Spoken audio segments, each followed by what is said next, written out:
Hi everyone, today we're going to work on how to properly send an email. This goes with your Achieve 3000 article for this week that talks about what's better, sending an email or writing an old-fashioned letter. So let's talk about how to make sure we send one the right way.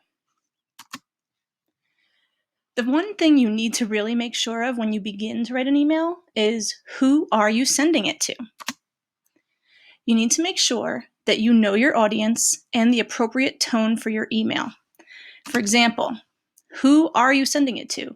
Is it a teacher, a friend, a manager, or a coworker?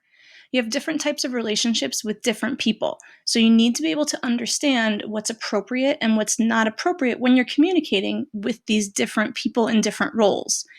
Even if it's a coworker that you're friends with, if you're sending an email and writing, you need to make sure you stay professional.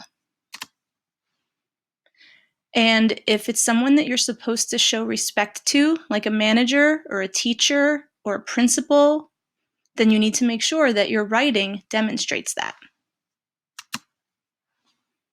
Once you've thought about your audience and your tone, you actually have to figure out what is their email address. All email addresses have three parts. The first part is the person's username. The second is the @ symbol. And the third part is known as the domain. So for an example, you all know my email address, amcnamara@ctemc.org. amcnamara is my username.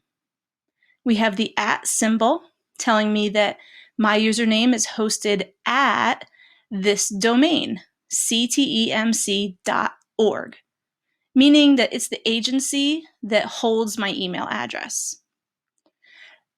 .org means it's a nonprofit organization. There are other types of email addresses that you've probably seen. This is a username, soccerlover, @yahoo.com. This is more of a personal email. This person got to choose their username. Because mine is a professional email, this username was assigned to me. If you get Yahoo or Gmail or any other kind of free account, you get to choose your username. But you should be careful and make sure that you don't choose something that's embarrassing or offensive. You may have also seen emails that have .edu at the end. That means that it's an educational account. This one happens to go to a university. This might also be an assigned username. I just picked something generic here. What is your school email address? You should memorize this in case you ever need to sign in on a new device or ask somebody to send you some important information, with your email. So next, after you know what the address is, you need to put it in the message box. You need to type the email address correctly. Be careful because sometimes certain letters, if the person wrote it down for you, can look very similar. I and L can be easily confused. So can the number 1. So make sure that if you've gotten the address from somebody, you confirm it with them. The recipient's email address goes in this first field here. And it's nice because it labels it for you once it's up. It tells you where to put the recipient, it tells you the subject goes here, and then you have this big blank area to write the whole email. And yes, these boxes are not really called boxes, they're called fields. Okay, so after you put in the person's address, next you have the field that said subject. The subject is the main idea of what you're writing about. It should be short, but specific, and it should just be a phrase. You don't need to write a whole sentence. That's way too much. So in this example email, you see that we now have a recipient. This person is emailing me, and they're going to be emailing me about a question with their math work. So they just gave it the topic, math question. You don't want to write what your actual question is in here. Most times, this is just a preview or a clue of what's to come. So which of these statements is true? The subject of your email doesn't matter. It's okay to write the whole message you want to send in the subject field. Subjects help the recipient to know your main idea. Your subject should be a random word that has nothing to do with your message. Next, we're going to talk about actually writing your message. When you write the message, it should be very similar to as if you were writing someone a letter. So when you write a letter, you start out with a greeting. And this person wrote, "Hi, Mrs. McNamara, comma." So you need to make sure you have a proper greeting. You can write hi, hello, good morning, good afternoon, whatever. Next, you're going to start in on your message. Please notice that the first sentence is indented. You also have to make sure you're using proper grammar. So you want to use your spell check like you just saw. You want to make sure that you capitalize when you're supposed to, punctuate when you're supposed to. Don't use texting slang. If it's the word you, please type Y-O-U. Make sure that it looks appropriate. Also, make sure you use manners. Last, you should end your email with a closing. So this person chose thank you. You can write from, you can write sincerely, but you should make sure that it fits your audience. Don't write love to a teacher. That's kind of strange. You also saw in the typing that someone started to write best student ever. Maybe don't do that. Just write your name. When you write your message, it should be very similar to a what?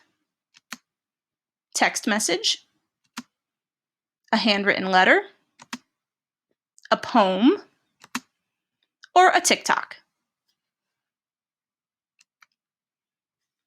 You probably noticed that at the bottom of the email box, there was a toolbar that had a lot of different symbols.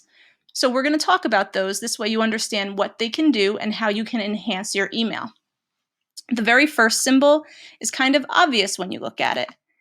It's blue send button, and it sends your email. So that's the very last thing you ever want to click because you can't take it back. Next, you have the underlined A. This is actually an icon that expands into a completely different menu. We're going to get to that in a minute, but those are all your text formatting options, and it lets you change your email around to be more eye-catching or easier to read. Next, you have the paperclip. The paperclip is very important for assignments and when you're doing remote learning. A lot of times, teachers will ask you to make some type of document or write something up in maybe Microsoft Word or a spreadsheet in Excel. This paperclip allows you to attach a file that's saved on your computer to the email. You upload it. Next, this kind of looks like a sideways paperclip, or somebody told me once they thought it looked like the track around a football field. That symbol allows you to insert a link. A lot of times, if you copy and paste the address of a website, it's really long and it can take up a lot of room and kind of look bad in your email. Instead, you can use the insert link button and it will let you type a phrase that the person can click on and it would go to the website that you wanted instead. Next is the emoji menu. Be careful when you're using emojis to make sure that it's appropriate. Don't send the poop emoji to a teacher or a principal. That's just not right. If you're sending an email to your friend, go ahead. Use your emojis as you want. But make sure that if you're emailing a boss about a schedule, that you're not putting an emoji that's going to get you in trouble and fired. The triangle is the same icon that we use for Google Drive, where you can store a lot of different Google app documents. Some files are too large to attach to an email, so what you can do is save it to Google Drive and then use this triangular icon to make it a link to an online document. It saves room and it saves time. The last icon that we see in this first group looks kind of like a box of a picture of mountains or just a box with triangles at the bottom. This is if you want to attach an image from a file.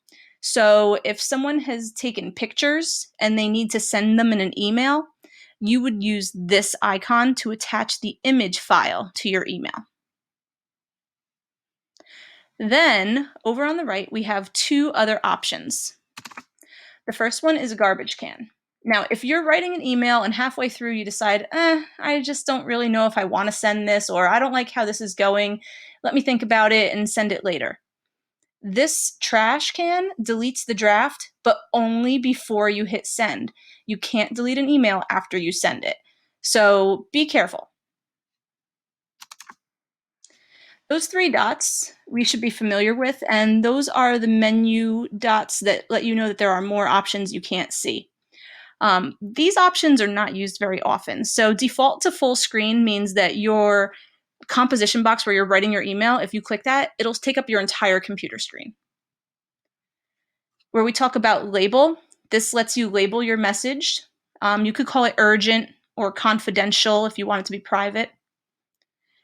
You can request a read receipt. If you do that, that means that, let's say you're emailing me a question about an assignment and you want to make sure you know I read what you're sending, you would click request read receipt. This means when I open the email, it sends you a notice saying, oh, she read it.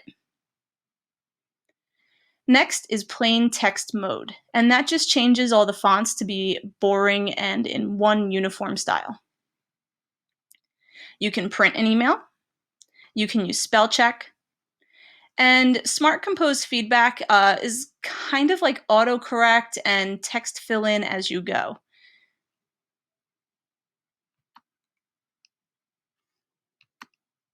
So, recapping, what does the paperclip icon do?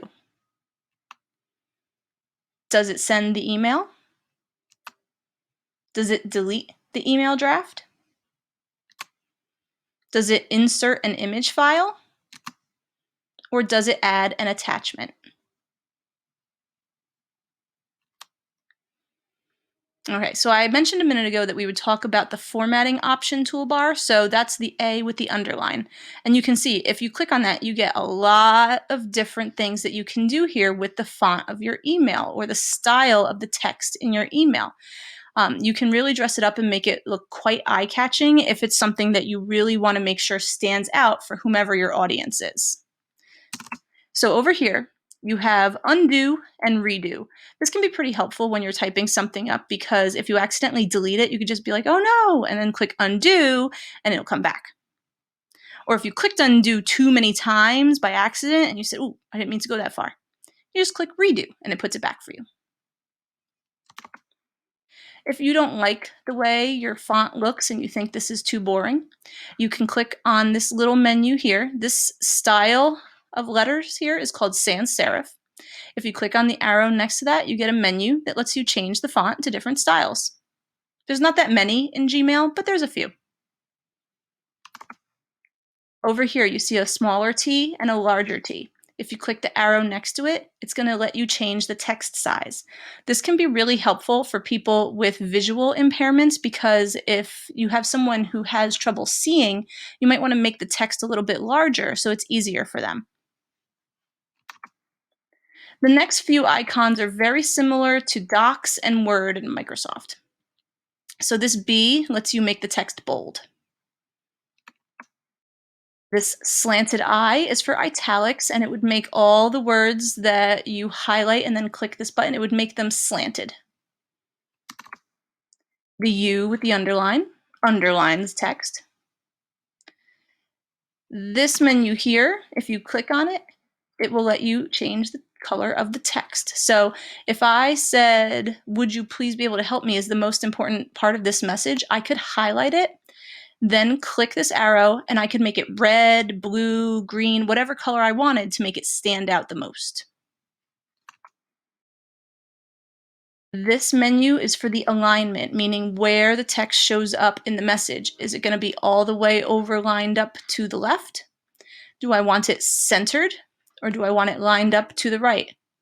It's always going to be defaulted to the left because that's traditionally how we read. These two icons go together, and this is for if you're making a list.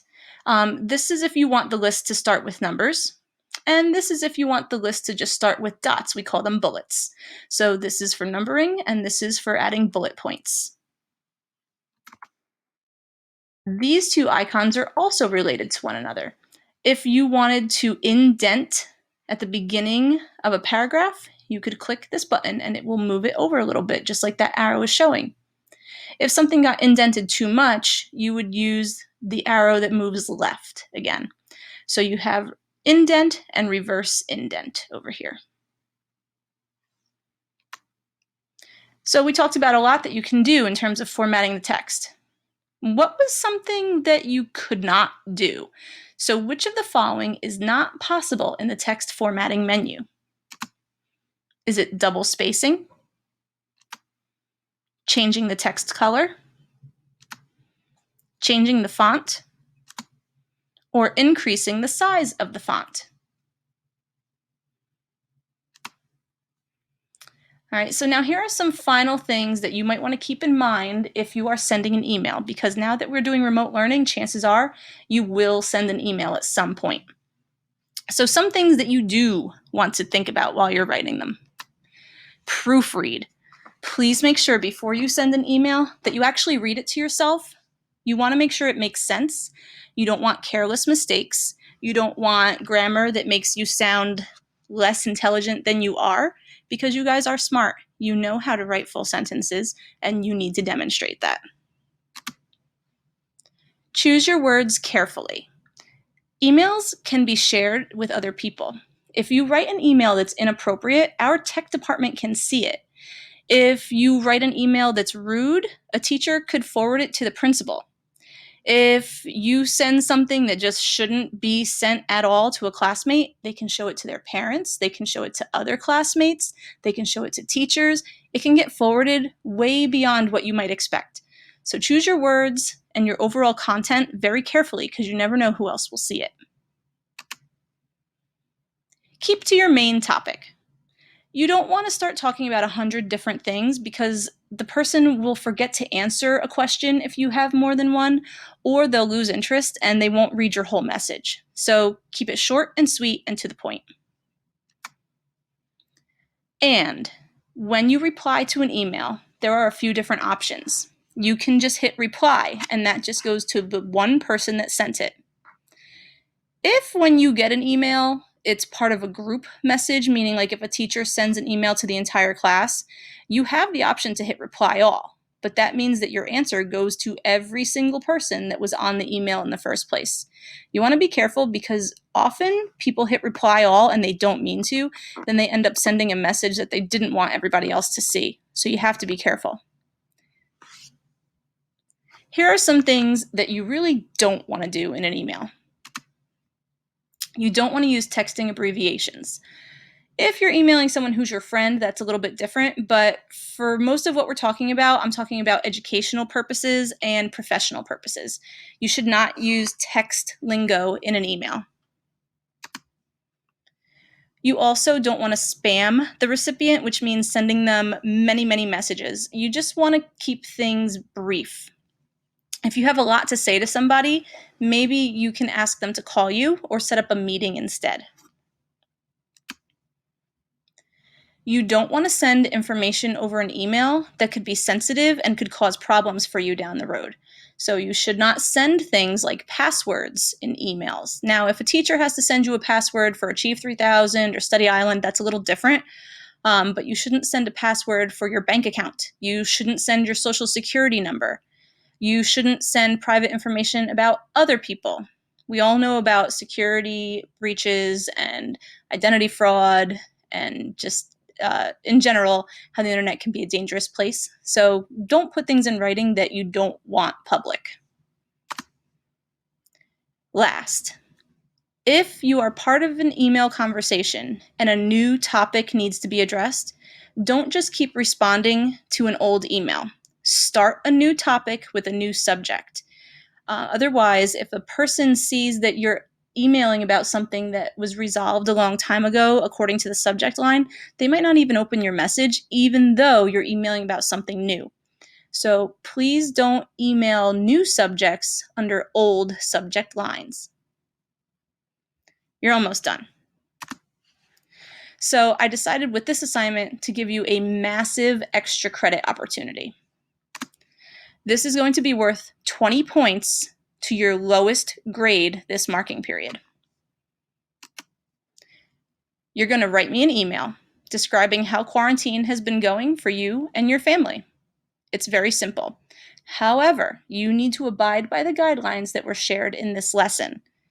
Okay, so the recipient address has to be correct or else I'll never get it. You have to have a subject line. It should be brief. You should also make sure that you write your email message appropriately and similarly to a letter. And yes, you can format the font. You can make it eye-catching. You can put an emoji or two in there because, yes, I do know you guys. But just be careful with your emojis, nothing inappropriate. And make sure you have a closing that fits. All right, this is a good opportunity to boost your grade. So good luck, and let me know if you need any help. Do you plan to do the extra credit? Yes or no? Have a great day.